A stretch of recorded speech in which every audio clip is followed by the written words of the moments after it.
সাহেবকে যেমন পরিচয় দিয়ে গর্ববোধ করতাম, তেমনি সুলতান সালাউদ্দিন টুকু ভাইয়ের পরিচয় দিয়ে সারা বাংলাদেশে আমাদের গর্ব। এরকম একটি নেতা আমরা পেয়েছি। টুকু ভাইয়ের সৌভাগ্য কতটুকু মা বোনেরা আমরা বলতে পারবো না, কিন্তু আমাদের সৌভাগ্য এটা তো আমরা বলতে পারবো, তাই না? আমরা বলতে পারবো ইনশাল্লাহ।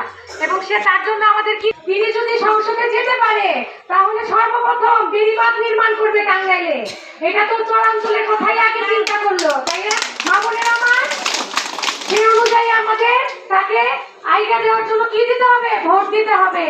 আমরা যদি এগিয়ে যাই তাহলেই তো সে এগিয়ে যাবে, আমাদের কাজ করার সুযোগ পাবে তিনি। আমার প্রিয় মা বোনেরা, আপনারা সবাই নিজের প্রয়োজনে এরকম একটি যোগ্য নেতাকে সংসদে পাঠাবেন, যাতে তিনি আমাদের কথা বুঝে আমাদের কথা বলতে পারে। কারণ যোগ্য ব্যক্তি দল হলো আমাদের কাছে পাঠিয়েছে, আমরা যোগ্য ব্যক্তিকে ধানের শীষ মার্কায় ভোট দিব। এখন আপনাদের সামনে বক্তব্য রাখবেন আমাদের টুকু ভাইয়ের সহধর্মিণী